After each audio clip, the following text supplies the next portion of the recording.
been robbed. He went down that way.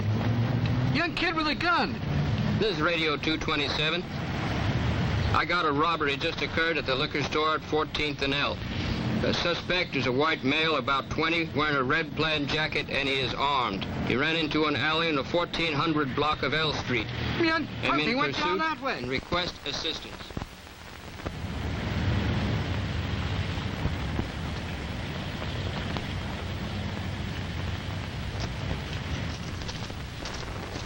Take cover.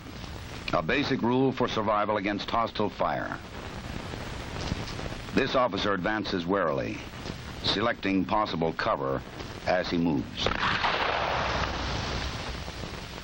Now he is in position to return fire or pin down the suspect until help arrives, with minimum exposure to himself.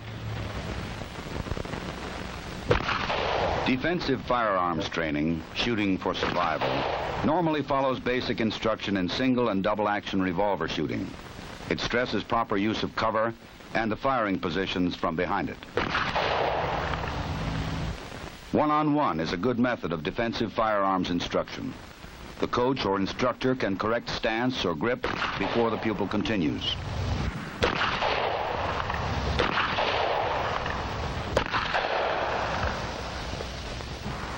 Improved scores from the kneeling weak hand position are immediate.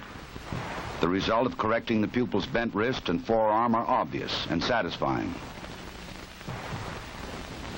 Even good shooters may acquire bad habits when firing from behind barricades. Ready to fire from strong right-hand side, the pupil benefits from another correction. Keeping elbow and knee safely behind cover, thus removing two targets from hostile fire.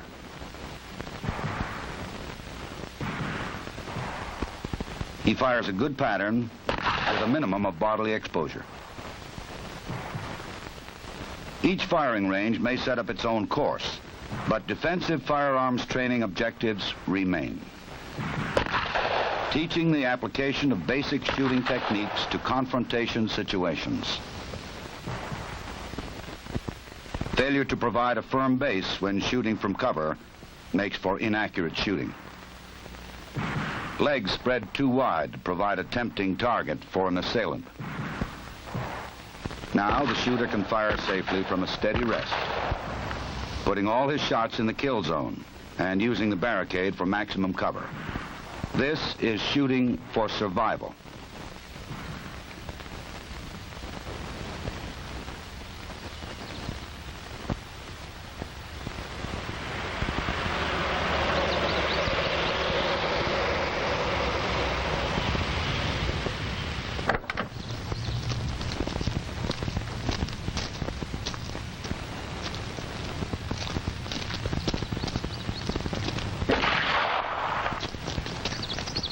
This game warden owes his survival to knowing how ricochet shots may behave.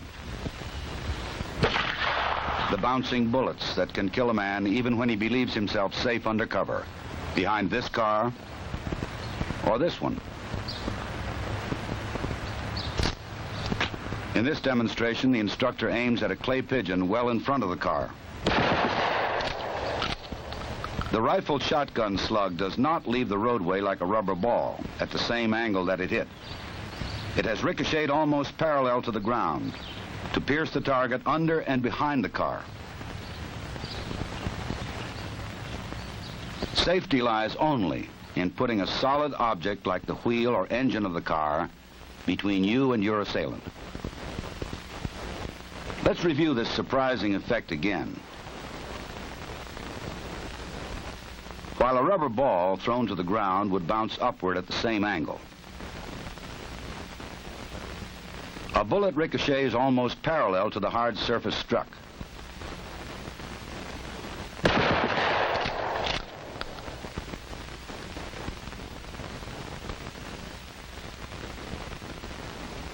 With targets at ground level, the instructor aims at the silver tape, a good deal closer than the balloons. Think of one of these balloons as your head, and you may change your evaluation of safe cover from ricochets.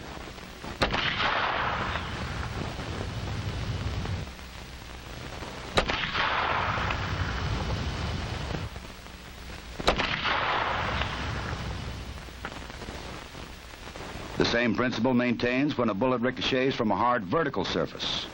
The instructor has placed aiming points some distance from the balloon targets.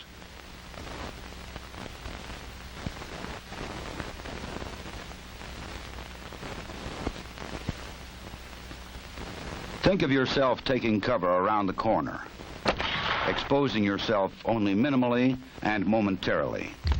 Would you be safe? Your assailant may even aim wide at the corner, as we see here. But the ricocheting bullets almost parallel to the wall could kill you as easily as they burst these balloons. The lessons taught by these demonstrations might someday save your life. Attention, units 54 and 55. We have a 1090 at the Alexandria National Bank, 800 South Washington. First unit on the scene, do not enter the bank until the backup unit arrives. 10-4. This is Unit 54 responding.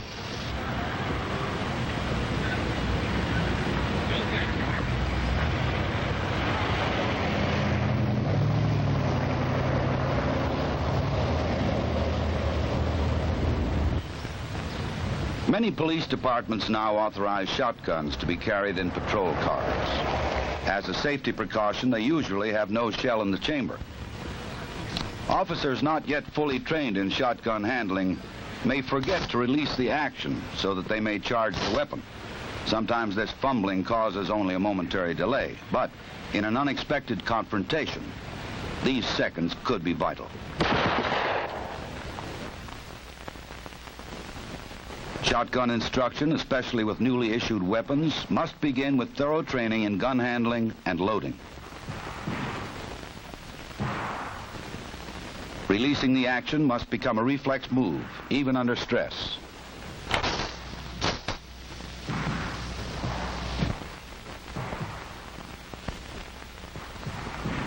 Firing ranges and courses for shotgun training may vary.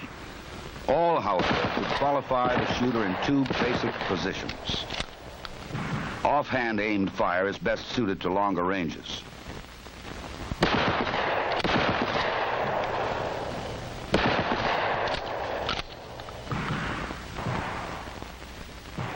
Hip firing is used at close range, where most confrontations do occur.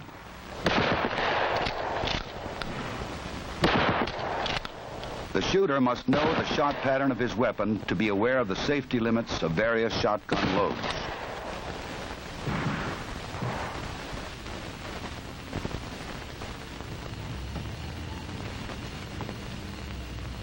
Each year, the FBI Uniform Crime Reports tells the grim story of policemen killed. Some die from a rifleman's bullet fired from ambush.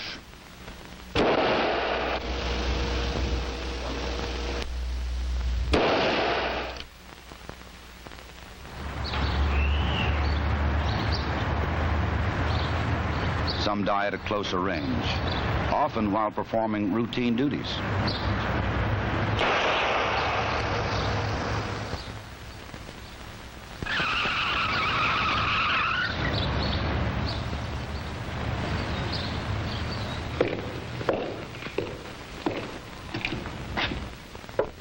The largest number are killed by handguns at extremely close range, often before they can draw their own weapon.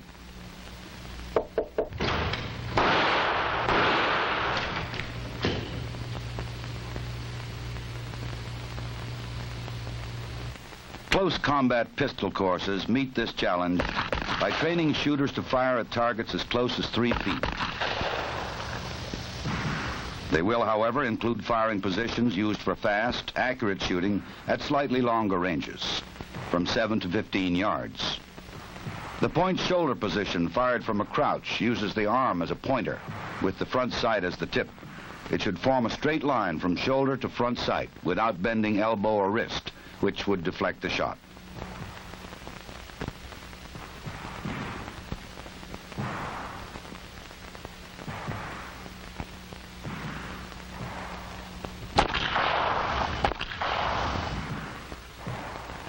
At somewhat closer ranges, the shooter may take the natural point. This does not use the front sight, but points the weapon like a finger.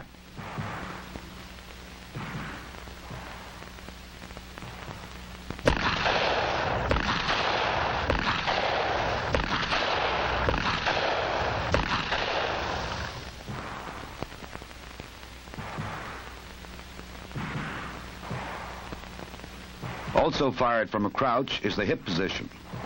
Here, too, the weapon should be pointed at the target like your finger, but the bent arm at hip level makes this position more suitable to shorter ranges, where aim is not as much of a factor as speed. It is, however, on extremely short-range training that the close combat pistol range should concentrate. 2 ready gun positions should be taught. The first has the elbow resting on the hip, the weapon extended for fast pivot if necessary. This position could be used to search a room or to cover a partner at very close range.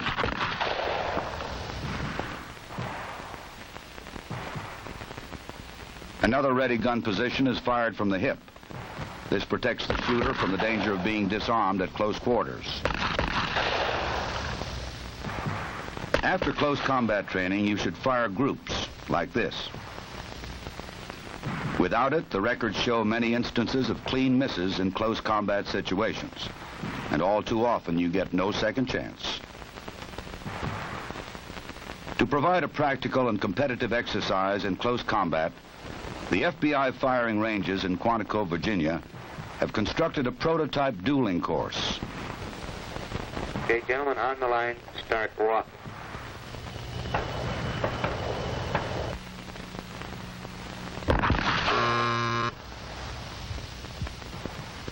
Okay, man on the left, 2 seconds flat.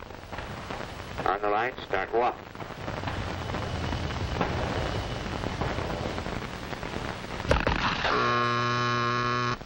Man on the right this time, 1.25.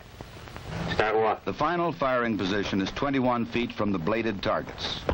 The dueling course is a useful training tool to simulate the fast reactions and proper shooting techniques you will need in a close combat situation. Effective use of cover may someday save your life on the street. Defensive firearms training can make such reaction automatic. Cover may not always protect you against ricochets, which have their own rules of behavior. Demonstrations like this convince you of the rules and how best to guard yourself against bouncing bullets.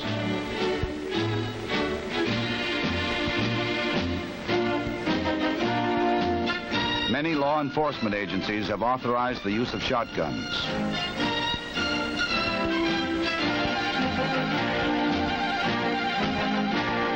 Defensive firearms training should start with thorough shotgun familiarization and range shooting. Statistics show a frightening increase in the number of law enforcement officers killed by handguns at extremely close range. To meet this challenge, defensive firearms training must stress the technical skills which can defend against this threat. Close combat courses which teach shooting for survival.